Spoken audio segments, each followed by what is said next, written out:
Francisco.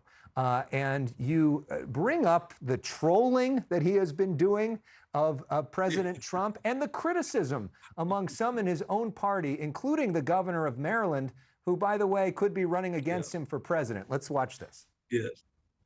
Governor Wes Moore from Maryland said the other day, so Democrats don't need a Democratic version of Donald Trump. Yeah. I think he may have been alluding to you, at least implicitly. Yeah. Does that bother you? No, because I love Wes. I was just with him at Jesse Jackson's memorial, and we sat next to each other. I was reminded how much I respect and admire him. But that take, though. Right now, we'll lose this country if we are not aggressive pushing back and reminding the state. He later said that Wes Moore was a great basketball player and football player. But in terms of the substance of this, though, there is a big fight in terms of how to fight back against Trumpism and perhaps J.D. Vance or Marco Rubio or the future of the Republican Party. What do you make of that dynamic and how Newsom fits into it? Well, look, I think Gavin Newsom wants to run against Donald Trump until the last possible second that he can. And I think, Alex, that Gavin Newsom's theory of the case is that you can run against Donald Trump in 2028, even though he's not going to be on the ballot. Democrats ran against Hoover for a long time after he was gone from the White House. And I think the theory is that Trump is such a massive divisive force in the country that if you're a Democrat, you can win the primary and then potentially even win the general by still running against Trump. You know this, Alex, from covering Gavin Newsom for years. He is somebody who does not want to choose sides in his party's factional disputes. He doesn't call himself a progressive. He doesn't want to call himself a moderate either. He doesn't want to take a side. He wants to be somebody who can unify the party and not choose. And I don't know if that's possible.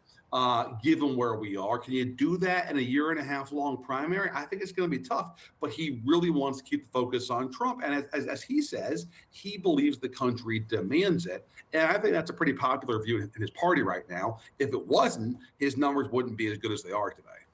Well, and that's a big part of his book, Young Man in a Hurry. He doesn't really take positions on pretty much anything, right? It's a book about him and this journey of discovery. Yes. And it's an interesting book, as you point out. And these two worlds, Gavin Newsom. One, his mother, who didn't have a whole lot of money, single mom, latchkey kid living in her house with his sister.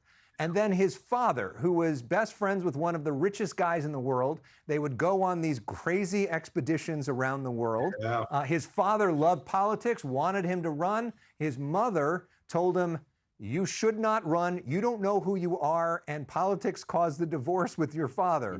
And you asked this question, which I thought was very telling and something I don't think anybody's ever asked him before on camera. Watch this. But Dad would want you to run, and Mom would have misgivings, you think?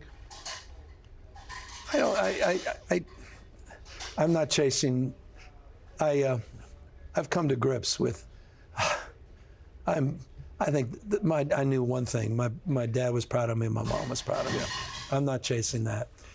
I'm chasing only one thing, and that's whether or not I can make my kids proud. What did you make of that moment and who is Gavin Newsom after your experience with him?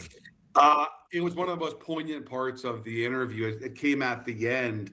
And Alex, was one of the few moments that he was somewhat flummoxed. He's one of the smoothest operators you and I have ever covered in American politics. He's been at this game for decades now. People forget he was kind of a boy mayor in his 30s in San Francisco over 2 decades ago. I haven't seen him in that kind of moment where he's sort of caught off guard like I did with that question, because it is so personal. And here's also why. He's grappling with the same questions now that his parents dealt with. You know, he says that his parents' marriage was wrecked by politics. His dad ran 2 losing campaigns. He was crestfallen. It broke up the marriage. Well, now Gavin Newsom has had a successful career in politics, but he's now grappling with whether or not to go to the highest rung because he's got 4 kids of his own, and he's concerned about his candidacy's impact on his kids and what it could do to them because of what his own experience was when he was growing up, given his dad's choice to get involved in politics. It's so poignant, it's so personal. And I think that's why he struggled with that question, because he's living this right now.